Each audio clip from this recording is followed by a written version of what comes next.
Adipati Kangsa memasukkan Prabu Basudewa dan Arya Ugrasena ke dalam penjara.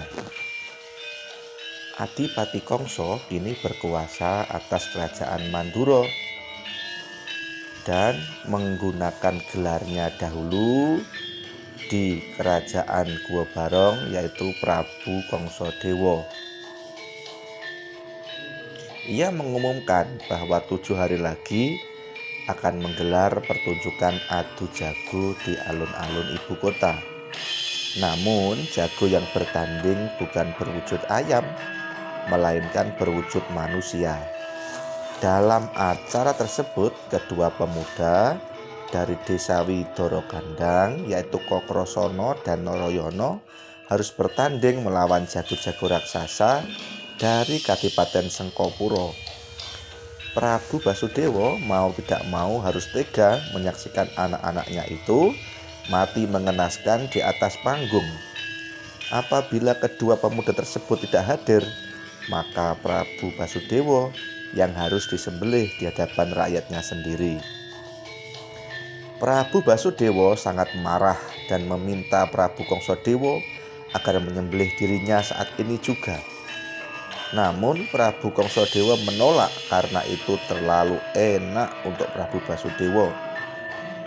Bagaimanapun juga Prabu Basudewa telah membuang ibunya, yaitu Dewi Mahira, di tengah hutan. Oleh sebab itu Prabu Basudewa harus merasakan sakitnya hidup dalam penjara selama 7 hari 7 malam sebagai balasan.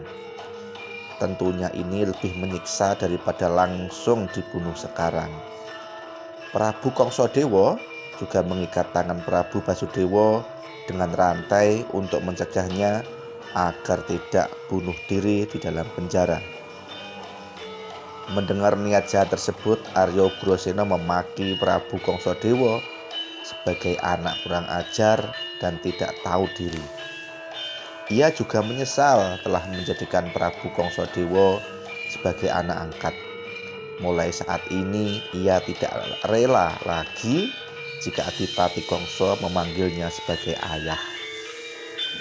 Prabu Kangsadewa menjawab bahwa dirinya memang sudah tidak sudi lagi memanggil ayah kepada Prabu Basudewa dan ayah angkat kepada Arya Ugrasena, karena sudah sejak lama ia tahu bahwa ayah kandungnya yang asli bernama Prabu Gorawangsa dari kerajaan Gua Barong. Namun karena Arya Ugrasena selama ini telah bersikap baik kepadanya, maka Prabu Kangsadewa mengizinkan ksatria dari Lesanpura itu untuk menemani Prabu Basudewa tinggal di dalam penjara. Selain itu, kedua tangan Arya Ugrasena juga harus diikat dengan rantai seperti Prabu Basudewa. Mengenai Arya Praburukma yang dulu telah membunuh Prabu Gorawangsa, seharusnya mendapat hukuman paling berat dari Prabu Kangsadewa. Namun demikian, Prabu Kangsadewa tetap berterima kasih kepadanya karena dulu tidak membunuh Dewi Mahira.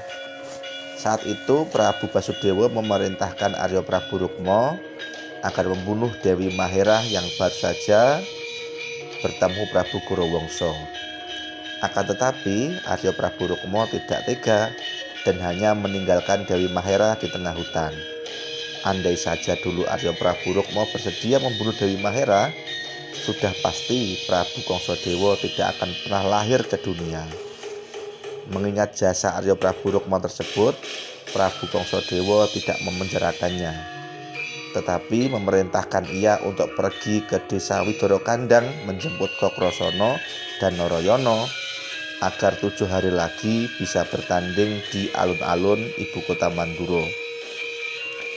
Arya Praburukma menerima tugas tersebut sambil pikirannya mencari akal agar bisa lolos.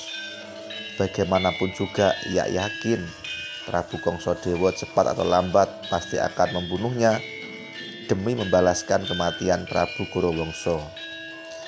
Arya Praburukma lalu berangkat ke Widara Gandang dengan dikawal pasukan raksasa yang dipimpin Ditya Kalanesura. Selain itu, Ditya Kalanesura juga diperintahkan untuk membawa Rara Ireng ke istana agar bisa dikawini Prabu Kongsodewo. Mendengar itu, Prabu Basudewa semakin marah dan mengutuk Prabu Kongsodewo agar segera mendapat hukuman dari Yang Maha Kuasa.